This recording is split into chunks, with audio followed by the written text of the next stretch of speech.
اگر آپ کی توجہ ہے تو میں ایک شادی بیان کر دوں، اگر آپ کی توجہ تو میں ایک شادی بیان کر دوں، کائنات کی خوبصورت ترین شادی، کائنات کی حسین ترین شادی، کائنات کی عزیز ترین شادی، واللہ سب سے زیادہ مالدار باپ کے بیٹے کی شادی، سب سے زیادہ مالدار باپ کی بیٹی کی شادی، اللہ اکبر اور اللہ اللہ۔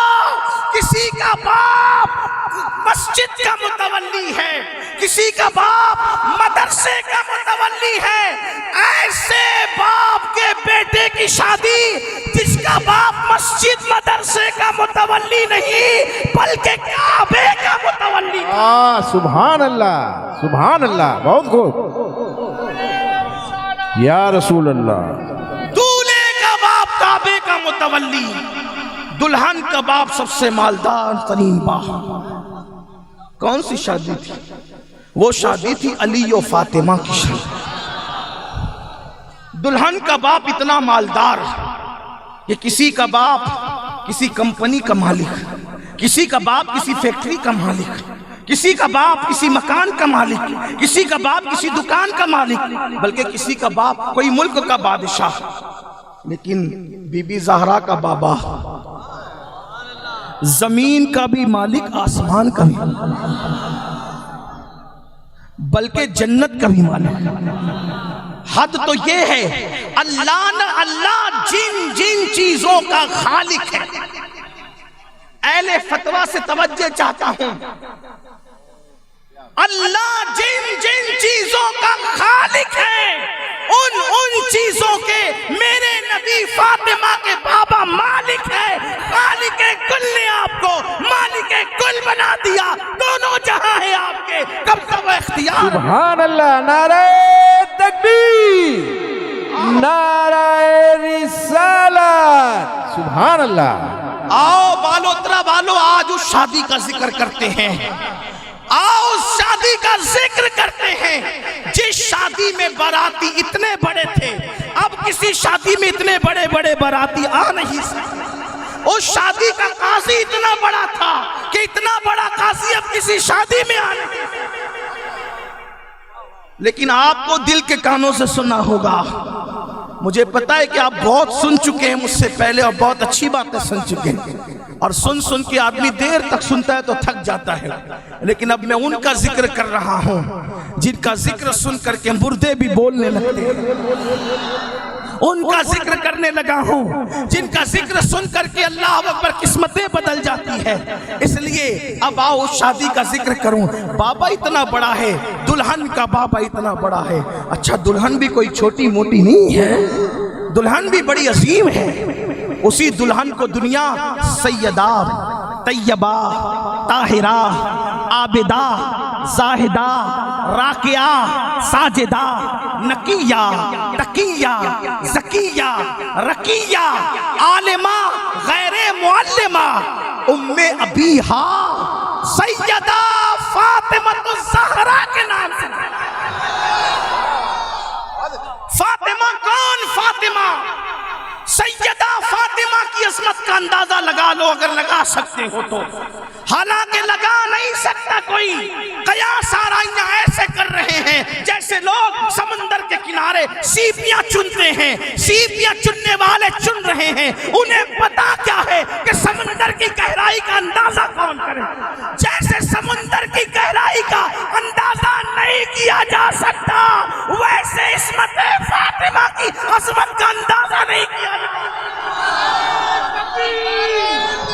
ایک پلو میں سما جائیں گے سب ماہ و نجوم، چادر فاطمہ زہرا کو سمجھتا کیا؟ واہ، سبحان اللہ، سبحان اللہ، نعرہ تکبیر، نعرہ رسالت، سبحان اللہ، علماء اہل سنت والجماعت، سبحان اللہ۔ پلو میں، پلو کہتے ہیں چادر کے کنارے کو، پلو کہتے ہیں ایک پلو میں سما جائیں گے سب ماہ و نجوم۔ نجوم کہتے ہیں تاروں کو، ماہ کہتے ہیں ہائے ہائے ہائے، چاند کو ماہ کہتے ہیں۔ ایک پلو میں سما جائیں گے سب ماہو نجوم، سب ماہو نجوم، ایک پلو میں سما جائیں گے سب ماہو نجوم۔ چادر فاطمہ زہرا کو سمجھتا کیا ہے؟ جس کی چادر سمجھ میں نہ آئے چادر والی ذات کیا سمجھ میں آئے؟ وہ سیدہ فاطمہ الزہرا ہے۔ اور ایک بات عرض کروں، جس کے بیٹے اتنے اچھے اچھے، ان بیٹوں کا جواب نہیں۔ زین العبا ان کا بیٹا، باقر ہدا ان کا بیٹا، جعفر صادق ان کا بیٹا، موسیٰ کاظم ان کے بیٹے، علی رضا ان کے بیٹے، امام تقی ان کے بیٹے، امام نقی ان کے بیٹے، حسن عسکری ان کے بیٹے، عبد القادر جیلانی ان کے بیٹے، معین الدین اجمیری ان کے بیٹے، وارث پاک ان کے بیٹے، شاہ برکت اللہ ان کے بیٹے، نظام الدین ان کے بیٹے، صابر علاء الدین ان کے بیٹے، نظام الدین ان کے بیٹے، بختیار کاکی ان کے بیٹے، اللہ اکبر، حتیٰ کہ شاہ برکت اللہ ماریروی ان کے بیٹے، مخدوم اشرف جہانگیر سمنانی ان کے بیٹے، سید بدیع الدین زندہ شاہ مدار ان کے بیٹے، حتیٰ کہ آخری میں جس کے پیچھے کھڑے ہو کر عیسیٰ علیہ السلام نماز پڑھیں گے وہ امام مہدی بھی سیدہ فاطمہ کے بیٹے ہوں۔ سبحان اللہ، سبحان اللہ، اللہ اکبر، یا رسول اللہ۔ اب بیٹے کب پیدا ہوتے؟ شادی کے بعد ہی تو پیدا ہوتے۔ یعنی ان ساری بنیادوں کی اصل وہ شادی تھی جس کا ذکر میں کرنے جا رہا ہوں۔ سیدہ فاطمہ الزہرا کا اندازہ کون کرے، بلکہ بار بار نام لینے میں بھی کلیجہ کانپتا ہے، اس لیے کہ نام کیا ہے؟ میرے آقا فرماتے میں نے میری بیٹی کا نام فاطمہ رکھا اس لیے ہے کہ جو فاطمہ سے محبت کرے اللہ نے اس پہ جہنم حرام کر دی۔ حضور کی حدیث ہے، نام کی یہ برکت ہے، ذات کی برکت کیا ہوگی؟ نام کا اندازہ کون کر سکتا ہے؟ بہرحال دیکھو اس پر قیاس کر لینا، بالوترا والوں قیاس کرنا اس پر کہ شان فاطمہ کیا ہے، ذات فاطمہ کیا ہے۔ آپ کا عشق جو کہہ دے قیاس کر لینا۔ دیکھو حضور علیہ السلام کی حدیث ہے، الجنت تحت اقدام امہاتکم، جنت تمہاری ماؤں کے قدموں کے نیچے۔ صحیح سنا حدیث، بار بار سنتے ہیں، سنیوں کے بچے بچے کو پتہ ہے کہ نہیں یاد؟ جنت کہاں ہے؟ ماں کے قدموں کے نیچے۔ اب میری جنت میری ماں کے قدموں کی، سید نعمت اللہ کی جنت ان کی ماں کے قدموں کے نیچے، سید محمد کی جنت ان کی ماں کے قدموں کے نیچے، عبد القادر جیلانی میرے مرشد غوث پاک کی جنت۔ بولتے جائیں، بولیں کس کے؟ غوث پاک کی جنت، بی بی ام الخیر، بی بی ام الخیر سیدہ فاطمہ جو ان کی امی تھی ان کے قدموں کے نیچے، غریب نواز کی جنت ام الورا ماہ نور کے قدموں کے نیچے، یہی تو محبوب الہی کی جنت بی بی زلیخا ان کی امی کے قدموں کے نیچے، بابا قطب کی جنت ان کی ماں کے قدموں کے نیچے۔ اللہ اکبر، یہ سب جنتی لوگ ہیں، یہ سب جنتی لوگ ہیں، سب کے درجات الگ الگ ہیں، لیکن دو ہستیاں ہیں جو صرف جنتی نہیں ہیں بلکہ ساری جنتیوں کے سردار ہیں، الحسن والحسین سیدہ شبابی اہل الجنہ، حسن اور حسین جنتی جوانوں کے سردار ہیں۔ اللہ اکبر، تو یہ جو سردار ہے ان کی جنت کہاں ہے؟ جو جنتی جوانوں کے سردار ہیں، جنتی جوانوں کے سردار ہیں، ان سرداروں کی جنت جس عورت کے قدموں کے نیچے ہے اسی کو فاطمہ الزہرا کہا جاتا ہے۔ سبحان اللہ، نعرہ تکبیر، نعرہ رسالت، سبحان اللہ، سبحان اللہ۔ جنتی جوانوں کی جنتی جوانوں کے سردار کی، عوام کی جنت نہیں، سرداروں کی جنت، سرداروں کی جنت جس کے قدموں کے ہائے ہائے، اگر حدیث میں نہیں آتا تو میں کیسے بول پاتا؟ سرداران جنت، ان کی جنت جس کے پیروں کے نیچے، سرداران جنت. واللہ اس کی تشریح کی یہ محفل متحمل ہوتی تو ضرور کہہ دیتا، لیکن کہہ نہیں سکتا. سرداران جنت کی جنت جس کے قدموں کے نیچے، جس کے تلووں کے نیچے حسین کی جنت ہو. آپ اس کا اندازہ ہی نہیں کر سکے. جس کے تلووں کے نیچے حسین کی جنت ہو، جس کے تلووں کے نیچے حسن کی جنت ہو. یہ حسن کون ہے؟ دو ہستیاں جن کے بارے میں اہل سنت کہتے ہیں ہمارے دین کی حقانیت کے یہ دونوں شاہد ہیں. معین الدین اجمیری، محی الدین جیلانی، یہ دو اولیاء ہمارے دین کی حقانیت کے شاہد ہیں. اگر ہمارے پاس کوئی دلیل ہمیں نظر نہیں آتی علم نہ ہونے کی وجہ سے، تو ہمارا دل اس پہ مطمئن ہو جاتا ہے کہ جس مذہب و مسلک میں عبد القادر جیلانی اور معین الدین اجمیری ہو، وہ مسلک نہ کبھی غلط ہو سکتا ہے نہ وہ مذہب غلط ہو سکتا ہے. ٹھیک، اس سے بڑی دلیل کی ہماری حقانیت کی، ہمارے دین کی حقانیت کے یہ دونوں شاہد ہیں، معین الدین اجمیری، محی الدین جیلانی. حسن کون ہے؟ معین الدین بھی حسن ہونے پہ ناز کرتے ہیں، کہتے ہیں میں معین الدین حسن ہوں، معین الدین حسن ہوں. اور شیخ عبد القادر جیلانی حسنی ہونے پہ ناز کرتے، کہتے ہیں انا الحسنی والمخدا مقام، میں حسن کا بیٹا. اور ایک بات بتاؤ، ہم جن کو بزرگ سمجھتے ہیں انہی کے نام پہ اپنی اولاد کا نام رکھتے ہیں. غریب نواز کے والد نے، ان کا نام بھی غیاث الدین حسن تھا اور ان کا نام بھی معین الدین حسن. معین الدین تو لقب ہے لیکن ان کا نام بھی حسن.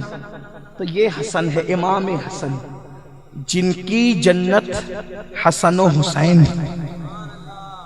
جس خاتون کے تلوے کے نیچے ہو، قدموں کے، جس کے قدم کا یہ عالم ہے، جس کے قدم کا یہ عالم ہے، اس کے قد کا عالم کیا ہو.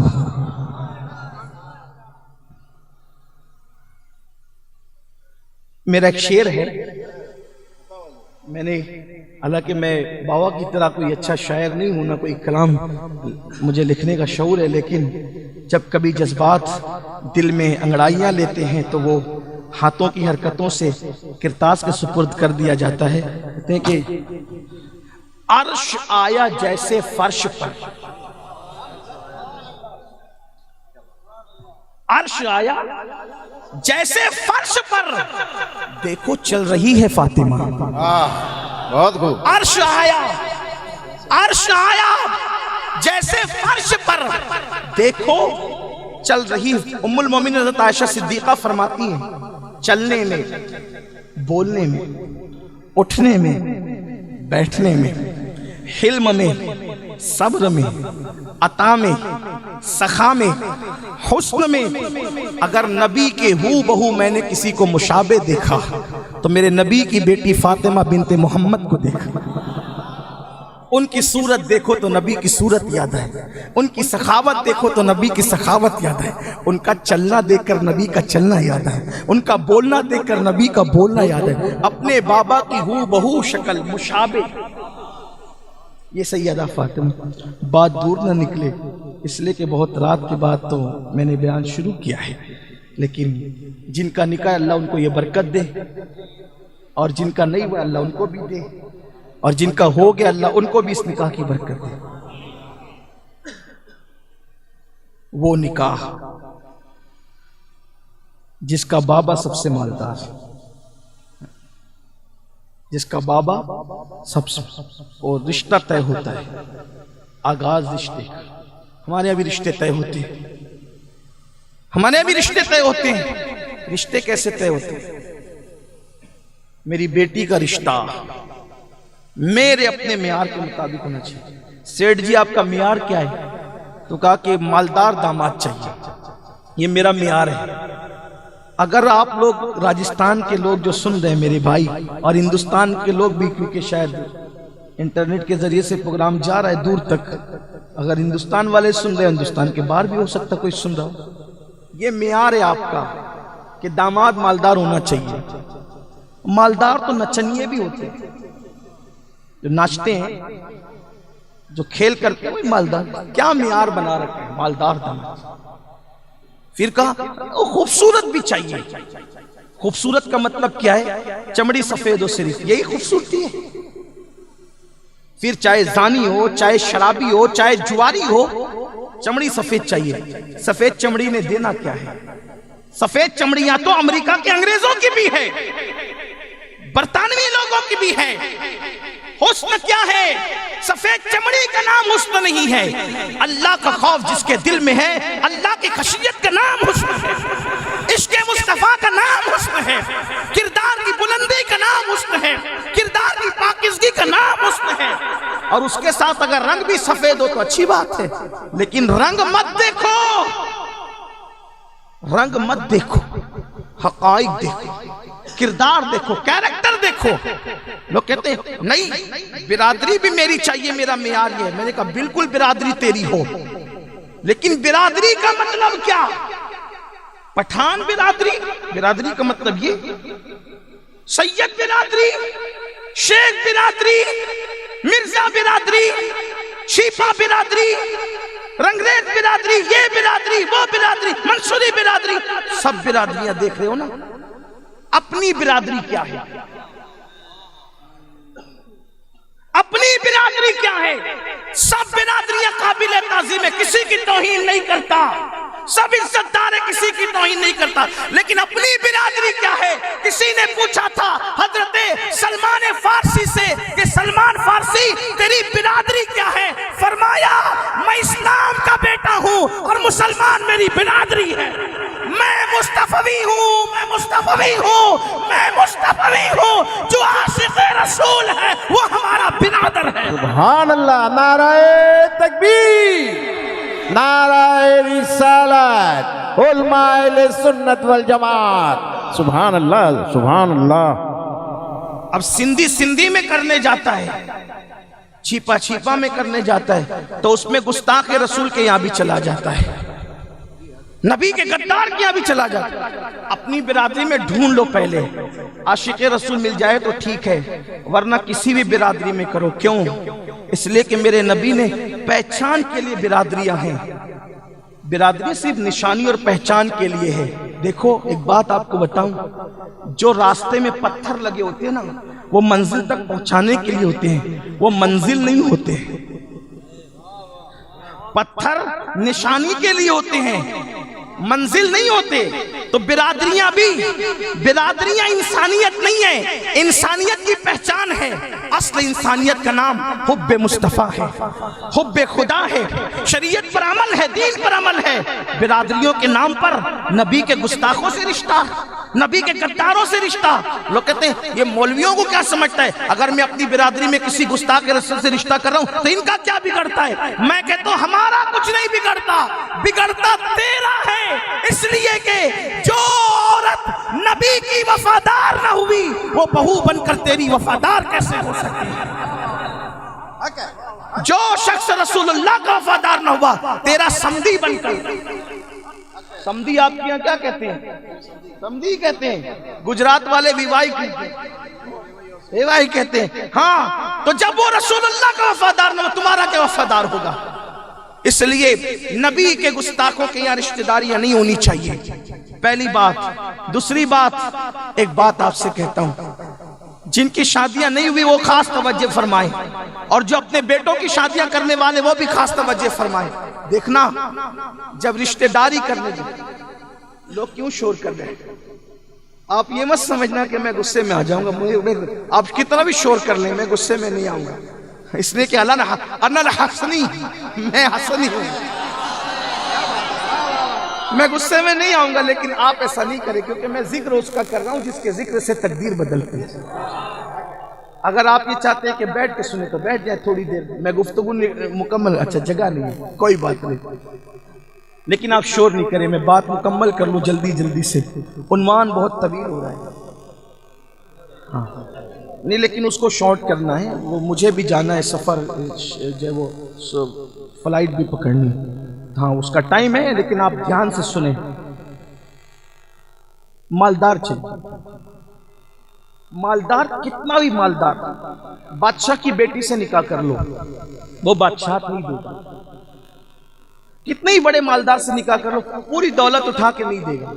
ایک بات ہمیشہ یاد رکھنا، اچھی طرح یاد رکھنا کہ کوئی بھی انسان دے گا تو اپنی اوقات اور اپنی حیثیت کے مطابق دے گا، اس سے زیادہ کسی نے دینا، لیکن اللہ دے گا تو اپنی شان کے مطابق دے گا۔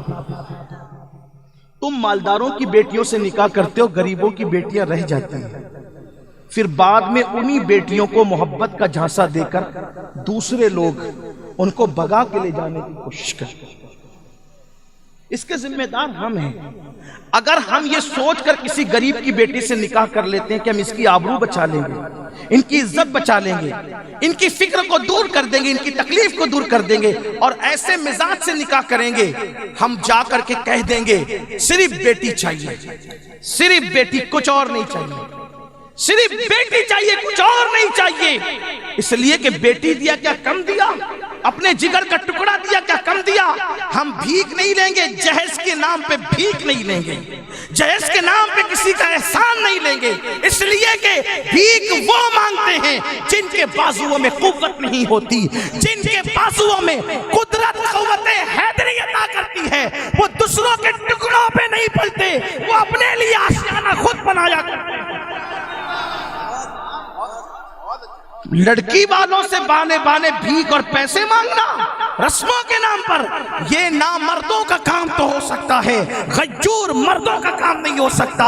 اور یاد رکھنا، ہم کتے بلی نہیں ہیں، ہم کتے بلی نہیں ہیں کہ مردار میں منہ ڈالے۔ اللہ نے ہمیں باز بنایا ہے، باز، باز، باز کسے کہتے ہیں؟ ایگل، شاہین۔ شاہین پتہ ہے، اقبال نے کہا تھا مسلمان جوان ایگل ہوتا ہے، مسلمان جوان شاہین ہوتا ہے، مسلمان جوان باز ہوتا ہے۔ باز کون ہوتا ہے جانتے ہیں؟ باز کی خصوصیت ہے وہ پرندوں کا سردار ہے۔ باز کون ہے؟ پرندوں کا سردار ہے۔ اس کی خصوصیت یہ ہے سب سے اوپر اڑتا ہے، اس سے اوپر کوئی نہیں اڑ سکتا، وہ اوپر سب سے اڑتا ہے، لیکن خاص بات یہ سب سے اوپر اڑتا ہے، لیکن اس کی نظر اتنی تیز ہوتی ہے کہ اگر اس کا شکار دریا میں چل رہا ہے تو دریا کے اندر بھی دیکھتا ہے، اتنی اونچی پرواز کے باوجود دریا میں بھی دیکھتا ہے۔ دوسری بات، وہ شکار کر کے خود کھاتا ہے، توجہ آپ کی، وہ شکار کر کے خود کھاتا ہے، کسی کا کیا ہوا شکار وہ کبھی نہیں کھاتا۔ اسی لیے غوث پاک نے اپنے آپ کو بھی کہا کہ میں باز ہوں۔ جس دن سے میں نے پڑھا کہ غوث پاک نے کہا کہ میں باز ہوں ولایت کی دنیا کا، اس دن مجھے باز پرندے سے محبت ہو گئی۔ سبحان اللہ۔ میرے مرشد کہتے ہیں انا البازی اشہب کل شیخ، میں سارے ولیوں کے اندر باز اشہب ہوں، بلند پرواز کرنے والا میں پرندہ باز ہوں۔ اس لیے کہ ان کی پرواز جہاں تک ہے کسی ولی کا تصور نہیں جا سکتا۔ کہاں تک ہے ان کی پرواز؟ تو ان کو کیا کہتے ہیں؟ قندیل نورانی، شہباز لامکانی۔ لوگ مکان میں پرواز کرتے ہیں، میرے مرشد کو شہباز لامکانی، لامکان پہ پرواز کرنے والا کہتے ہیں۔ سبحان اللہ، سبحان اللہ، سبحان اللہ۔ باز اشہب، باز کی خصوص، وہ کسی کا شکار کیا ہوا نہیں کھاتا، مردار بھی نہیں کھاتا، پڑا ہوا مردار بھی نہیں کھاتا، شکار کیا بھی نہیں کھاتا۔ لیکن اس کی عمر کتنی ہوتی ہے؟ اس کی عمر کبھی 40 سال ہوتی ہے، کبھی 50 سال ہوتی ہے، لمبی عمر پاتا ہے وہ، کبھی 70 سال تک بھی چلا جاتا ہے۔ لیکن 25-26 سال کا جب وہ ہو جاتا ہے باز، تو اس کے پر تھوڑے بوجھل ہو جاتے ہیں، موٹے ہو جاتے ہیں، اس کے ناخن مڑ جاتے ہیں، اس کی چونچ بھی مڑ جاتی ہے۔ توجہ کرنا، اقبال بڑا بافقیر ہے، اس نے کیا بات کی کہ جوان مسلمان کا جوان باز کی طرح ہے، چونچ مڑ گئی، پر بھاری ہو گئے، اس کے پیر جو ہے وہ ناخن اس کے مڑ گئے۔ اب اس کے لیے ایک چیلنج آتا ہے، چیلنج اس کے لیے یہ آتا ہے کہ اب وہ مردار کھانے لگے، کیونکہ پیر مڑ گئے، چونچ ٹیڑھی ہو گئی ہے، پر بھاری ہو گئے، نہیں اوپر اڑ سکتا، مردار کھائے وہ۔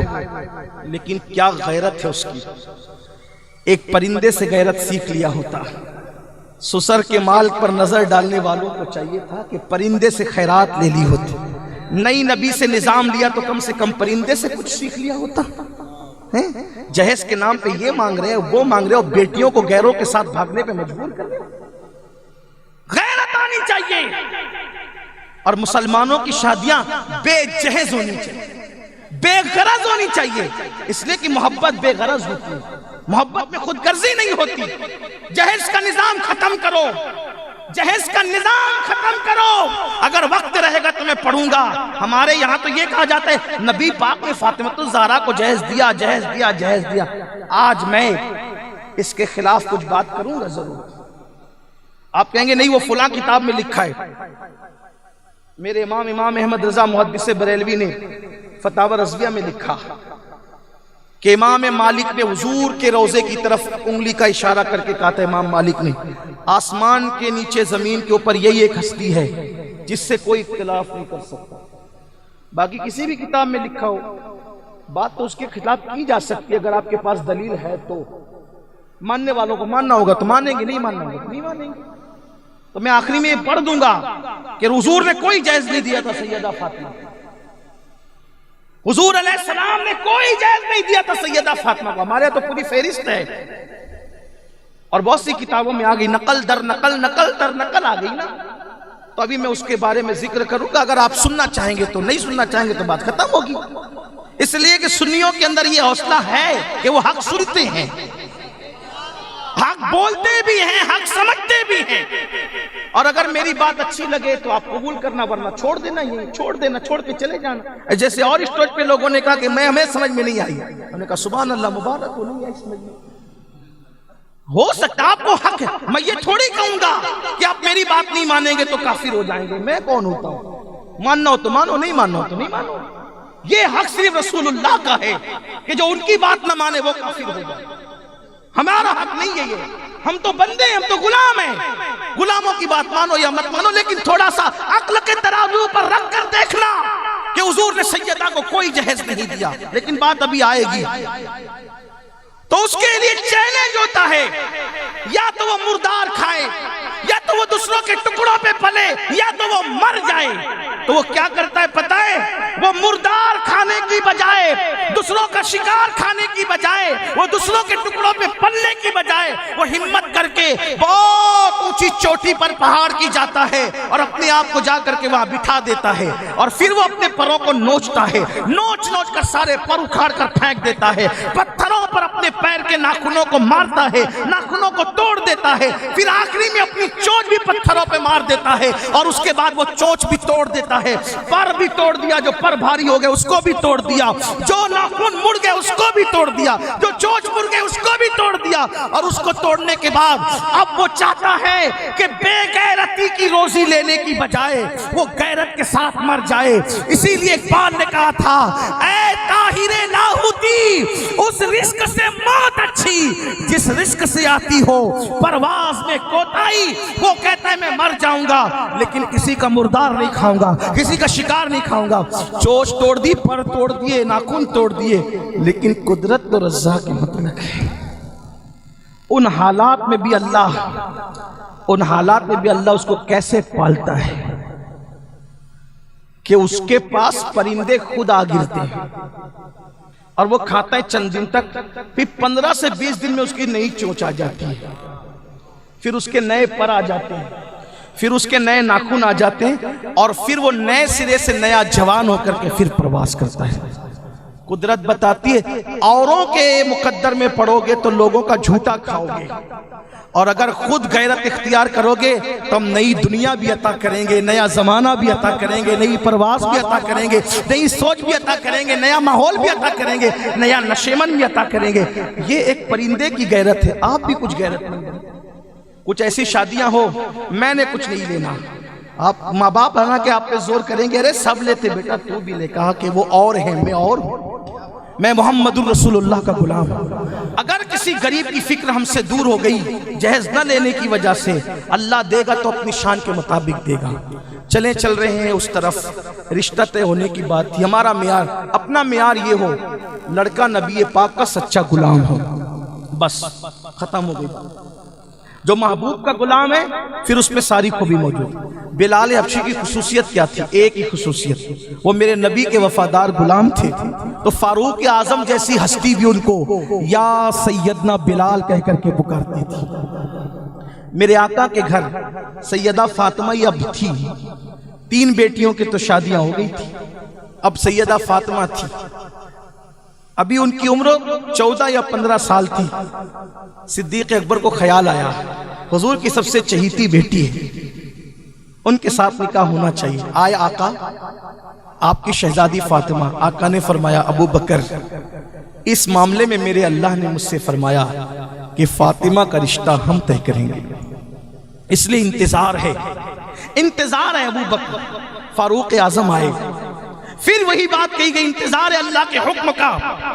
اب دونوں یاروں نے مل کے سوچا، ہمیں بھی منع کیا، عمر کو بھی منع کیا، کون ہو سکتا ہے وہ جس کو نبی اپنا داماد فاطمہ کے حوالے سے بنانا چاہتے ہیں؟ تو دونوں نے مشورہ کیا، یہ کام اور یہ نصیبہ اگر کسی کا بلند ہے تو اسی کو علی کہتے ہیں۔ دونوں مولا علی کو ڈھونڈنے لگے اور تلاش کرتے ہوئے گئے تو کیا دیکھا کہ مولا علی اونٹوں کو چرا رہے تھے، چارہ دے رہے تھے۔ دونوں نے کہا علی حضور کی بیٹی کے ساتھ رشتہ مانگا۔ مولا علی نے کہا آپ لوگوں کو پتہ ہے نا، میرے جملے پہ توجہ کرنا، جہیز کی حقیقت ابھی سمجھ میں آئے گی۔ تم لوگوں کو پتہ ہے نا میرے پاس کوئی گھر نہیں، میرا خود کا کوئی گھر نہیں، جب گھر نہیں ہے تو گھر میں برتن بھی نہیں، جب گھر نہیں ہے تو برتن نہیں ہے تو بستر بھی نہیں، میرے پاس کچھ نہیں ہے۔ ہائے ہائے علی پاک کے زہد کو دیکھ، نہ گھر تھا نہ گھر کا کوئی سازو سامان تھا، کہا میرا تو کچھ بھی نہیں ہے، کیونکہ مولا علی حضور کے گھر میں پرورش پاتے تھے، ان کے والد کے بیٹے بہت زیادہ تھے، تو اللہ کے رسول علیہ السلام نے حضرت عباس سے کہا تھا کہ چچا ابو طالب کی اولاد زیادہ ہیں اور ان پر پرورش کا بوجھ ہے، تو ایک کام کرتے ہیں ان کی اولاد کو ہم اپنے حصے میں لے لیتے ہیں اور ان کی اولاد کی ہم پرورش کرتے ہیں۔ تو حضرت عباس کے حصے میں کوئی آیا، کسی کے حصے میں کوئی آیا، لیکن مولا علی کو حضور کی گود میں بچپن ہی سے دے دیا گیا تھا، اس لیے علی پاک کی پرورش میرے نبی کے گھر میں ہوتی تھی۔ تو علی مرتضیٰ نے کہا میرا تو کوئی خود کا بیان ہے نہیں، تو کہا کہ علی جاؤ تو صحیح، بولو تو صحیح۔ اب مولا کائنات، بڑی روایتیں ہیں لیکن سب بیان نہیں کرتا، سب روایت نہیں پڑھتا، ایک اپنے ذوق کے مطابق پڑھتا ہوں۔ مولا علی وہاں سے وضو کر کے نکل کر حضور کے گھر آئے، آنے کے بعد سلام کیا، آ کر نظریں جھکا کے بیٹھ گئے۔ آقا نے فرمایا علی کیوں آئے ہو؟ اس کی حضور یوں ہی آ گیا۔ سرکار نے فرمایا یوں ہی کیسے آ گئے؟ کچھ تو کام ہوگا، قربان جائیں۔ ہمت نہیں ہو رہی تھی، صدیق اکبر کو منع کر دیا گیا تھا، فاروق اعظم کو منع کر دیا گیا تھا، اور یہ بات تھی کہ اللہ کے حکم کا انتظار ہے۔ سوچا اتنے بڑے بڑے بزرگوں کو روک دیا گیا اور مجھے کیسے؟ ہمت نہیں ہوتی تھی۔ آقا نے فرمایا علی کیوں آئے ہو؟ وہ تو کریم آقا ہے، اللہ اکبر۔ جن مرادوں کے لیے احباب نے کہا پیش خبیر کیا، مجھے حاجت خبر کی ہے، جس کی نگاہوں سے خدا کی ذات نہ چھپی، اس کی نگاہوں سے کسی کے دل کے جذبات کیا چھپ سکتے تھے۔ آقا نے فرمایا علی کیوں آئے ہو؟ اس کی آقا آیا تو ہوں مراد لے کر، لیکن ہمت نہیں ہوتی جو کہہ سکا نہ لب سے، ملی وہ مراد بھی میرے سکوت پر بھی شاہ کی نظر گئی۔ آقا نے مسکرا کے کہا علی کہتے ہیں آیا ہوں مراد لے کے، ہمت نہیں ہوتی۔ آقا نے مسکرا کے کہا ابھی جبریل آئے تھے اور انہوں نے فرمایا یا رسول اللہ علی آ رہے ہیں، اللہ کا حکم ہے کہ علی کے ساتھ فاطمہ کا نکاح کر دیا جائے۔ سبحان اللہ، نعرہ تکبیر، نعرہ رسالت، سبحان اللہ۔ اس کے بعد حضور اٹھے اور اٹھ کر سیدہ فاطمہ نے کہا فاطمہ میں نے اپنے خاندان کے سب سے بہترین انسان کو، توجہ کریں، حضور کا خاندان بے مثال خاندان، آقا کہتے ہیں اپنے خاندان کے سب سے بہترین انسان کو تیرے ساتھ نکاح کے لیے چن لیا ہے، بیٹی تیری مرضی کیا ہے؟ وہ تو حیا کا مجسم، بابا کے سامنے ہاں یا نہ کرے، آنکھوں میں آنسو آئے، ہلکی سی لبوں پہ تبسم آئی اور اشاروں میں اجازت ہوگی۔ یہاں ایک بات اور پتہ چلی، لڑکوں سے ہم 50 بار پوچھتے ہیں کہ تجھے لڑکی پسند ہے کہ نہیں ہے، میرے نبی نے بتایا بیٹی سے بھی پوچھ لیا کرو، اور بیٹی کو حق ہے وہ ہاں بھی کہہ سکتی اور نہ بھی کہہ سکتی۔ لوگ تو آستین چڑھاتے ہیں، تو اتنی بڑی ہو گئی ہمارے آگے جائے گی تو؟ رہنا اس نے ہے نا، رہنا اس نے۔ بیٹیوں کو حق دیا اسلام نے، وہ کسی بھی لڑکے کے متعلق اگر رشتہ آئے تو اپنے ماں باپ سے کہہ سکتی ہے کہ میں اس کے ساتھ کروں گی یا نہیں کروں گی۔ رہنا اس کو ہے، اس کی پسند کا لحاظ ہوگا۔ ہاں یہ ضرور ہے کہ لڑکی خود ڈھونڈنے نہیں نکلے گی، ڈھونڈیں گے ماں باپ، لیکن آخری فیصلہ بیٹی کرے گی۔ جس کے ساتھ اللہ نے نکاح کرنے کا حکم دیا، جس کے ساتھ اللہ نے نکاح کرنے کا حکم دیا، پھر بھی حضور نے پوچھ کر کے بتایا کہ بیٹی سے پوچھ لینا، یہ محمد الرسول اللہ کی سنت ہے۔ پھر جبریل نے کہا یا رسول اللہ، اللہ نے علی و فاطمہ کا نکاح آسمانوں پہ کر دیا ہے۔ ہائے ہائے کیا نکاح ہے، آسمانوں پر اللہ نے علی و فاطمہ کا نکاح کر دیا ہے، آپ بھی زمین پہ کر دیں۔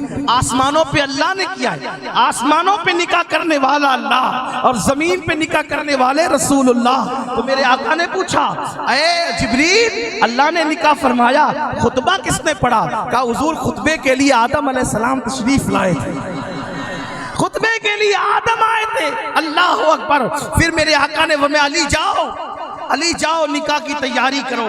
میں وہ کہنے چلا تھا نکاح کیسا تھا، اتنے مالدار باپ کی بیٹی کا نکاح۔ حضور کہتے علی جاؤ نکاح کی تیاری کرو۔ حضور میرے پاس کچھ نہیں ہے، میرے پاس کچھ۔ فرمایا تیری زرہ ہے نا، وہ ایک زرہ اس کو بیچ دو، نکاح کی تیاری کرو، کپڑے خریدو، خوشبو خریدو اور کچھ خرمے خریدو اور پھر آ جاؤ۔ ہائے ہائے قربان، مولا علی اپنی زرہ بیچنے گئے۔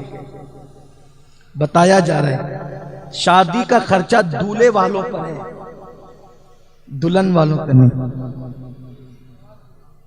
حضور نے کہا زرہ بیچو۔ حضور کے یہاں سے یتیموں کو، غریبوں کو، سب کو دیا جاتا تھا۔ اس وقت حضور علیہ السلام اٹھا کے نہیں دے سکتے تھے، لو اتنے پیسے لے جاؤ اور شادی کی تیاری کرو۔ تو ہر بندہ کہتا کہ دیکھو اب حضور نے اپنے داماد کو دیا نا، تو ہم میرا سسر کیوں نہیں دے گا؟ لیکن اس دن گویا حضور قانون دے رہے ہیں جاؤ زرہ بیچو، نہیں ہے نا پیسے، زرہ بیچو۔ لیکن انتظام کیسے ہو رہا ہے؟ مولا علی چلے، زرہ کون خریدے گا؟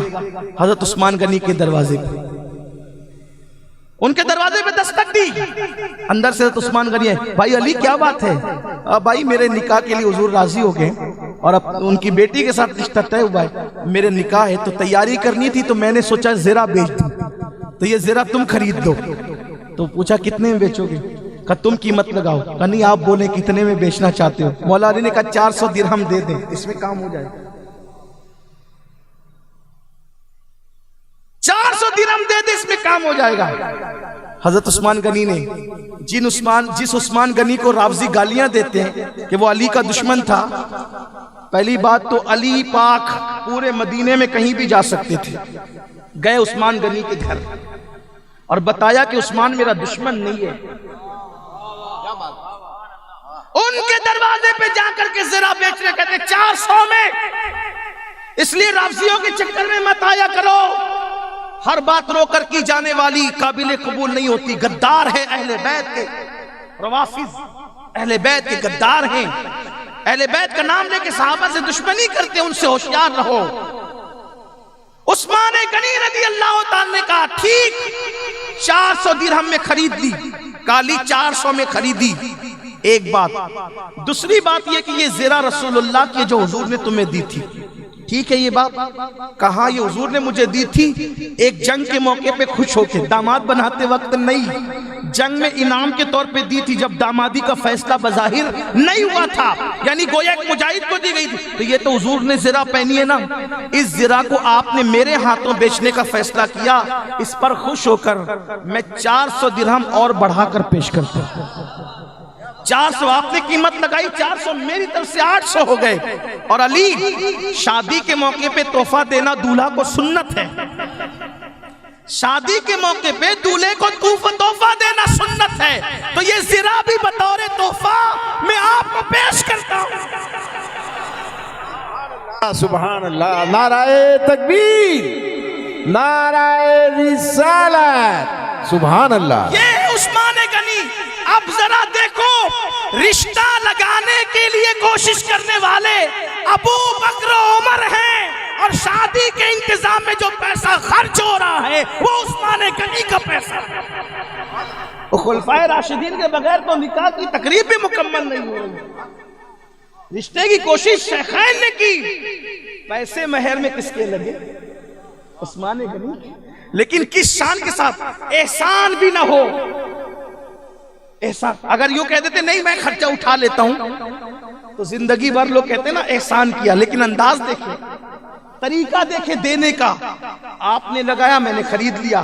آپ نے زرا کے لیے مجھے منتخب کیا، اس پر 400، پھر نکاح کے موقع پہ تحفہ وہ زرا لے جائیں۔ اب مولائے کائنات آئے، مولائے کائنات تشریف لائے، سبحان اللہ۔ مسجد نبوی میں باراتی کون کون ہے؟ میں نے کہا تھا نا اتنے اچھے باراتی کسی کے نکاح میں نہیں۔ باراتی کون ہے؟ ابو بکر صدیق، افضل البشر بعد الانبیاء بالتحقیق، ابو بکر صدیق، عمر ابن خطاب، عثمان غنی، سعد، سعید، طلحہ، زبیر، ابو عبیدہ ابن الجراح، ابو ذر غفاری، یہ سب باراتی ہے۔ بلال حبشی باراتی ہے، اور محفل سجی، حضور نے خطبہ پڑھا، قاضی نکاح قربان حضور ہیں، خطبہ پڑھا۔ اللہ اس نکاح کی برکتیں ہمیں عطا فرمائے۔ ہائے ہائے کیسی شادی تھی، علی کے ساتھ ہے زہرا کی شادی، علی کے ساتھ ہے زہرا کی شادی۔ کیسی شادی تھی، اللہ اکبر، یہ شادی میرے مولا کی شادی، میرے مولا مشکل کشا نکاح پڑھا، اور یہ حضور علیہ السلام نے نکاح پڑھا دیا۔ اس کے بعد اپنی بیٹی سے کہا، بیٹی میں نے تمہارا نکاح علی کے ساتھ کر دیا۔ مہر اتنا رکھا، آج کے بھاؤ کے حساب سے، آج کل کے لحاظ سے میں نے اندازہ کیا تھا تو 150 تولہ چاندی، 150 تولہ چاندی مہر مقرر ہوا۔ سیدہ نے کہا، آقا سب کی بیٹیوں کا مہر پیسوں میں اور سونے چاندی میں طے ہوتا ہے، اگر آپ کی بیٹی کا مہر بھی پیسے اور سونے چاندی میں طے ہوگا، فرق کیا ہوگا؟ میرا مہر اس کے علاوہ کچھ اور بھی ہونا چاہیے، میرا مہر اس کے علاوہ کچھ اور بھی ہونا چاہیے۔ حضور نے کہا، بیٹی تم کہو کیا ہونا چاہیے؟ کہا، حضور میرے مہر میں آپ کی امت کی بخشش ہونی چاہیے۔ علامہ عبد الرحمن صفوری نے لکھا ہے کہ جب علی و فاطمہ کا نکاح ہوا تو اللہ نے فرشتوں کو حکم دیا کہ درختوں کو، جنت کے درختوں کو ہلاؤ، اور جتنے پتے ٹوٹ کر کے زمین پہ گرے ان کی تعداد کے برابر جو ہے میرے نبی کی امت جنت میں بے حساب داخل کی جائے۔ تو اللہ اکبر، جبریل نے آ کے کہا، یا رسول اللہ، جو فاطمہ کا آسمانوں پر مہر ہے وہ یہ ہے کہ اہل بیت کے جتنے محبین ہیں ان کی تعداد کے برابر جنت کے درختوں سے پتے گرائے گئے، اور ہر درخت کے پتے پر اہل بیت سے محبت کرنے والے کا نام لکھا ہوا تھا، اور آج ان کے جنت میں جانے کا فیصلہ کر دیا۔ سبحان اللہ، سبحان اللہ، نعرہ تکبیر، نعرہ رسالت۔ اب بات سمیٹتے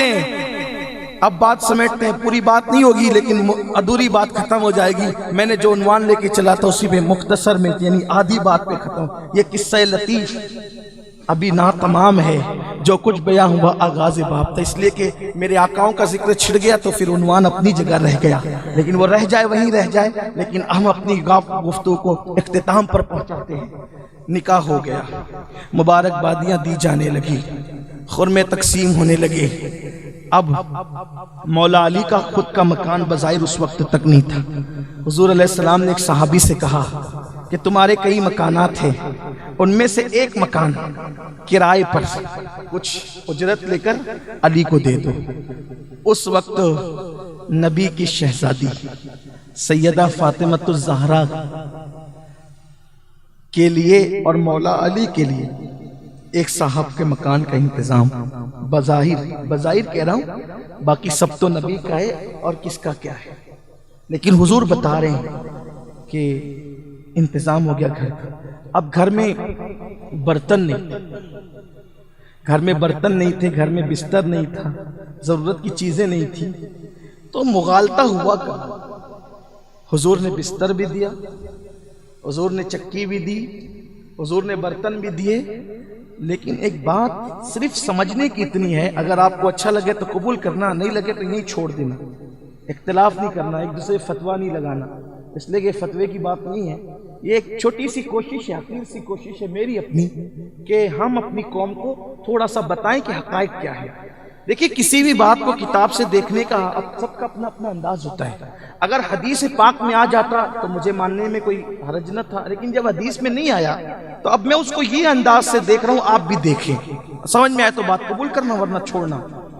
چونکہ مولا علی حضور کے صرف داماد ہی نہیں تھے بلکہ وہ حضور کے بھائی بھی تھے، ایک صرف بھائی نہیں تھے بلکہ ان کی پرورش حضور نے کی تھی، تو اگر بالفرض بفرض محال اگر سیدہ فاطمہ کے علاوہ کسی اور سے بھی مولا علی کا نکاح ہوتا تو بستر کا انتظام کس نے کرنا تھا؟ چکی کا انتظام کس نے کرنا تھا؟ برتن کا انتظام کس نے کرنا تھا؟ کیونکہ پرورش حضور کر رہے تھے تو شادی کے بعد کے لوازمات کا انتظام کس نے کرنا تھا؟ حضور نے کرنا تھا۔ تو حضور علیہ السلام نے وہ سامان سیدہ فاطمہ کو نہیں دیا جو ہم نے جہیز کے کھاتے میں لکھ دیا، وہ سامان حضور نے مولا علی کو دیا، وہ سامان حضور نے مولا علی کو دیا، اور بحیثیت داماد نہیں دیا، بحیثیت داماد نہیں دیا، بلکہ حضور ان کی پرورش کرتے تھے، ضرورت کا خیال کرتے تھے، ان کی وہ بطور بھائی دیا۔ اگر آپ کہیں گے نہیں فاطمہ الزہرا کو دیا تو اب حدیث کی طرف آ جائیں۔ علماء سے توجہ چاہتا ہوں، سبق سنانے کے طور پہ عرض کر رہا ہوں، ابھی ان کتابوں کو آپ نظر میں نہ لائیں جس میں لکھا ہے، اب آپ حدیث کی طرف آئیں۔ ایک عورت ام المومنین حضرت عائشہ صدیقہ کی بارگاہ میں آئی، اور آنے کے بعد ام المومنین نے ایک کھجور اس عورت کو دیا۔ آپ بھی توجہ، ایک عورت کے ہاتھ میں کھجور دی، ایک کھجور، اس کے ساتھ دو بچیاں تھیں، اس نے دونوں بچیوں کو برابر برابر کھجور کر کے تقسیم کر دیا، خود نہیں کھایا، وہ چلی گئی۔ پھر میرے آقا تشریف لائے، اس واقعے سے ام المومنین اتنی متاثر ہوئی کہ ام المومنین نے حضور سے عرض کیا، یا رسول اللہ ایک عورت آئی تھی، اس کے ساتھ دو بچیاں تھیں، میں نے اس کو ایک کھجور دیا، اس نے وہ خود نہیں کھایا، برابر برابر دونوں کو تقسیم کر کے دے دیا۔ تو میرے آقا نے کیا فرمایا، عائشہ اگر وہ ایک کھجور کے برابر ٹکڑے نہیں کرتی بلکہ کم زیادہ کرتی، توجہ کریں، برابر برابر نہیں کرتی، کم زیادہ کرتی، تو قیامت کے دن اس تقسیم کے بارے میں اللہ اس سے پوچھتا کہ اس نے ناانصافی کیوں کی، دونوں کو برابر برابر کھجور کیوں نہیں دیا، آدھی کسی کو کم دیا کسی کو زیادہ دیا، جبکہ دونوں بچیوں کے ساتھ انصاف کرنا اس کے لیے فرض تھا۔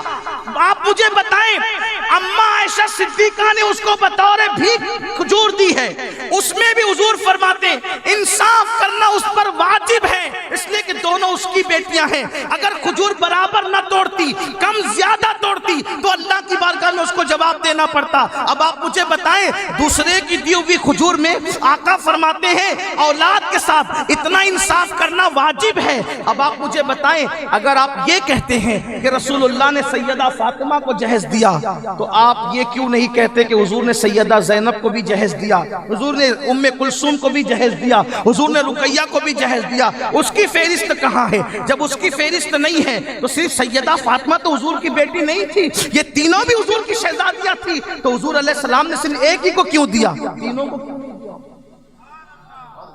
جب کھجور کی تقسیم میں انصاف فرض ہے، انصاف لازم ہے، حضور دوسرے کو کھجور کی تقسیم میں انصاف کی بات کر رہے ہیں۔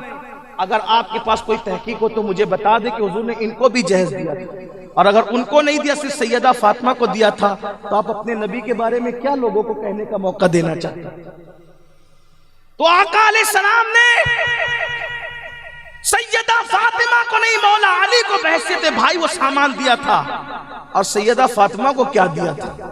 اب سنو، نبی کی لاڈلی اور آخری بیٹی کی رخصتی ہے، حضور کے گھر سے بیٹی نکل کر جا رہی ہے، ہماری بیٹیاں بھی جاتی ہے، حضور کی بیٹی بھی گھر بابا کا گھر چھوڑ کر جا رہی. میرے آقا علیہ السلام نے اپنی بیٹی کے سر پر ایک پرانی چادر جس میں کئی پیون لگے ہوئے تھے، بیٹی کے سر پہ چادر ڈالی اور چادر ڈال کر روتے ہوئے فرمایا، فاطمہ اگر آج تمہاری امی خدیجہ حیات ہوتی تو تمہارے لیے بہت سارے ساز و سامان کا وہ انتظام تحفے طائف کا کر سکتی تھی، لیکن میری بیٹی آج تیرے بابا کو بدر کے یتیموں کا، آج تیرے بابا کو بدر کے یتیموں کا حق دینا ابھی باقی ہے، اس لیے تیرے سر پر میں پیون والی چادر ڈال کر کے تجھے رخصت کر رہا ہوں. تاریخ میں آتا ہے کہ کم و بیش اس دن سیدہ فاطمہ کی چادر میں 17 پیون لگے ہوئے تھے اور نبی کی بیٹی پرانی چادر 17 پیوندوں والی چادر اوڑھ کر اپنے بابا کے ساتھ اپنے شوہر کے گھر جا رہی تھی. جس شادی کے بعد اماموں کی پیدائش ہونی تھی، جس شادی کے بعد ولیوں کی پیدائش ہونی تھی، جس شادی کے بعد اقطاب کی پیدائش ہونی تھی، جس شادی کے بعد بڑی بڑی ہستیوں کی پیدائش ہونی تھی، اس شادی میں نبی نے اپنی بیٹی کو اس شان سے رخصت کیا کہ پیوندوں والی چادر اپنی بیٹی کے سر پہ ڈال کر کندھوں کو پکڑا اور فرمایا، بیٹی دنیا کے تاجداروں کے لیے دنیا کی نعمت ہے اور محمد اور آل محمد کے لیے آخرت کی نعمت ہے. یہ کہہ کر میرے آقا علیہ الصلوۃ والتسلیم بی بی زہرا کے کندھوں پہ ہاتھ رکھتے ہیں اور خود جناب فضہ کو یا ام ایمن کو ساتھ لے کر سیدہ فاطمہ کو مولائے کائنات کے گھر حضور خود پہنچاتے. یہ شادی تھی اور جب سیدہ فاطمہ گھر پہنچ گئی تو میرے آقا نے دعا کی، اللہ ان سے صالح نسل کو جاری و ساری فرما، اور پھر بہت ساری نصیحت فرمائی اور حضور علیہ السلام واپس تشریف لائے. میں آپ سے پوچھنا چاہتا ہوں، اس شادی میں ڈھول کہاں ہے؟ اس شادی میں میوزک کہاں ہے؟ اس شادی میں ہول اپاڑ جو ہم کرتے ہیں وہ معاذ اللہ کہاں ہے؟ آپ مجھے بتائیں. اس کا مطلب ہم بدعتوں میں ڈوب گئے. کہاں وہ شادی اتنے بڑے، اگر میں کہتا ہوں نبی پاک کی بیٹی کی شادی اس شان سے ہوئی، بولو آج یہ کہا جا رہا ہے کہ نہیں کہا جا رہا ہے کہ سادگی سے ہوئی؟ واللہ اگر میرے نبی چاہتے ہیرے اور جواہرات کی برسات ہوتی، میرے نبی چاہتے پیروں کے اندر گلاب بچھا دیے جاتے اور دنیا کے نہیں جنت کے گلاب آ جاتے، ایسے عطریات آتے جس خوشبو کا اندازہ نہیں کیا جا سکتا ہے. لیکن اس سادگی کے ساتھ شادی اس لیے ہو رہی ہے، اگر کسی غریب کی بیٹی پرانی چادر اوڑھ کر کے گھر سے نکلے گی تو لوگ اس کی غربت کا مذاق نہیں اڑائیں گے، بلکہ لوگ دیکھ کر کہیں گے کہ یہ نبی کی سنت پر عمل کر رہا ہے. میرے نبی نے ہماری غربت پر، میرے نبی نے ہماری غریبی پر اپنی سنت کی چادر ڈال دی ہے اور بتا دیا ہے، اگر تمہارے پاس پیسے نہ ہو، دولت نہ ہو، تو سود سے حرام پیسے لے کر اپنی ناک بچانے کے لیے حرام کام مت کرنا، بلکہ سادگی کے ساتھ اپنی بیٹی کا نکاح کر دینا. تو یاد رکھو، جو غریبوں کی بیٹیاں یا کوئی بیٹی اوروں کے ساتھ بھاگ رہی ہے تو ہم نے شادیوں کو مشکل کر دیا. اور یاد رکھنا، عمرہ کرنے والوں، حج پہ حج کرنے والوں، مسجد اور مدرسے بنانے والوں، 1-1 کروڑ کے مسجدوں کے مینار بنانے والوں، لمبی لمبی داڑیاں رکھنے والوں، اگر آج تم نے ان رسموں کو ختم نہیں کیا شادیوں سے، صرف اپنے غرور کے لیے، اپنی انا کے لیے، برادری میں اپنی ناک بچانے کے لیے اگر تم بدعات کو فروغ دیتے رہے، ہاں تمہاری شادیوں میں نچنیاں ناچتے رہی، تمہاری شادیوں میں ڈی جے بجتے رہے، تمہاری شادیوں میں حرام کام ہوتے رہے، رت جگہوں کی راتوں میں تمہارے گھر کے شادیوں میں شراب پی کر کے اگر لڑکے ناچتے رہے، تمہارے گھر کی شادیوں میں اگر تاش کے پتے کھیلے جاتے رہے، تمہارے گھر کی شادیوں میں اگر جوا کھیلا جاتا رہے، مجھے بتاؤ، جوا کے آلات، جوا کی چیزیں اگر ہاتھ میں لے لیا جائے، ہاتھ میں، میرے آقا فرماتے ہیں جس نے جوے کے آلات ہاتھ میں لیے، قیامت کے دن وہ اس حالت میں اٹھے گا کہ اس کا ہاتھ سور کے خون میں رنگا ہوا ہوگا، سور کے خون میں اس کا ہاتھ رنگا ہوا ہوگا. جوا کھیلنے والوں، جوا کھیلنے سے پہلے قیامت کا تصور کر لو، کتنا پانی میں آگ لگاؤ گے، کتنا غرور اور گھمنڈ کرو گے، اللہ کے غضب کو کتنا چیلنج کرو گے۔ آخر موت ہے، موت، موت کی تلوار سروں پہ لٹک رہی ہے، کتنا بھی کچھ کر لو، ایک دن جسم کا رشتہ روح سے ٹوٹ جائے گا اور قبر میں منو مٹی کے نیچے دبا دیے جاؤ گے۔ جب قدرت کے فرشتے عذاب دیں گے اس وقت کوئی بچا نہیں سکتا۔ میرا اللہ جس کو عذاب دینے کا فیصلہ کر لے اس کو دنیا کی کوئی طاقت نہیں بچا سکتی۔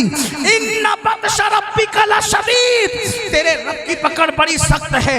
دولت کے نشے میں چور ہو کر شادیوں میں اللہ کو ناراض نہ کرو۔